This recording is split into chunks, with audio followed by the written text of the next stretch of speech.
When we think of fossil fuels, our minds often go to household electricity and fuel for cars. But we rely on fossil fuels for so much more.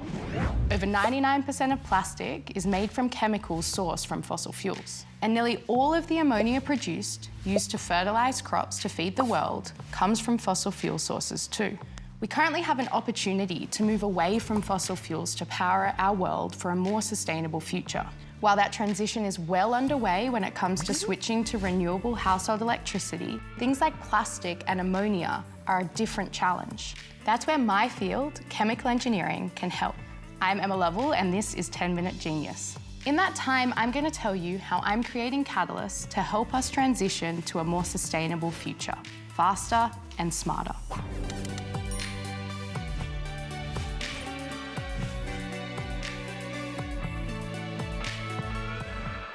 In a single hour, the amount of energy from the sun that strikes the Earth is more than the entire world consumes in a year.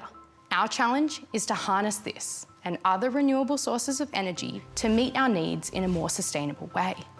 Let's focus on ammonia. Ammonia is one of the world's most important industrial chemicals.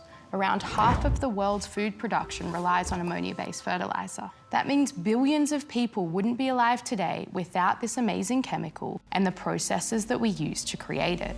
Around World War I, scientists Fritz Haber and Carl Bosch invented the process we still use to produce ammonia today. It's named the Haber-Bosch process after its inventors, and it allows us to combine nitrogen from air with hydrogen currently from natural gas to create ammonia. The natural gas from that equation is made up mostly of methane and is a fossil fuel. This process also requires huge amounts of energy to reach the high temperatures and pressures required for the reaction to take place. And I'm talking high, with temperatures of 450 degrees and high pressures of about 200 atmospheres. So while the Haber-Bosch process benefits us, allowing us to make fertilizers for crops to feed the world, it also has a downside. Producing ammonia in this way accounts for 1% of the world's total energy use, whilst producing more carbon dioxide than any other chemical making process. That's roughly the equivalent to the total emissions of Australia just for making ammonia. As a chemical engineer, solving this type of problem is what gets me out of bed in the morning. The solutions that I work on use power to X. Power to X is a term for processes that allow us to convert power in the form of green, renewable energy into chemicals and fuels.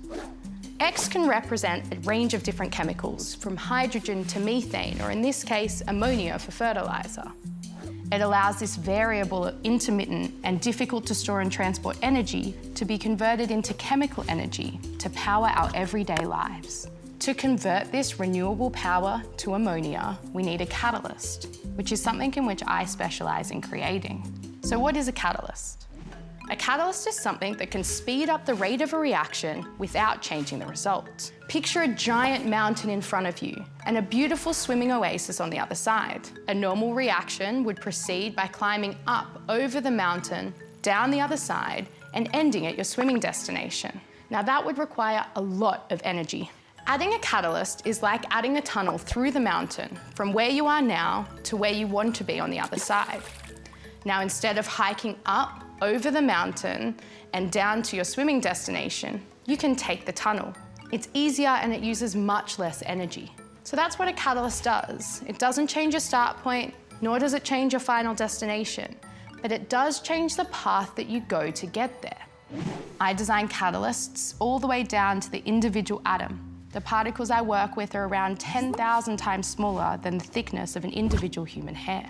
Using the catalyst I create and the power to X concept, we can transition away from conventional large-scale production, storage, and transportation of ammonia to producing fertilizers on-site, on demand, without the need for storage and transport, and most importantly, without the need for fossil fuels. To find a new way to create ammonia, we look to nature. Naturally, during a storm when lightning strikes, nitrogen from the air is transformed. So why not attempt to recreate this in the lab? By generating lightning in a tube known as plasma, we can convert air and water into reactive species of nitrogen and oxygen, known as NOx. This NOx can then be directly converted to ammonia using renewable electricity. The process doesn't require high temperatures or pressures that are needed for Haber-Bosch that we've been using for over 100 years, and it doesn't require fossil fuels either.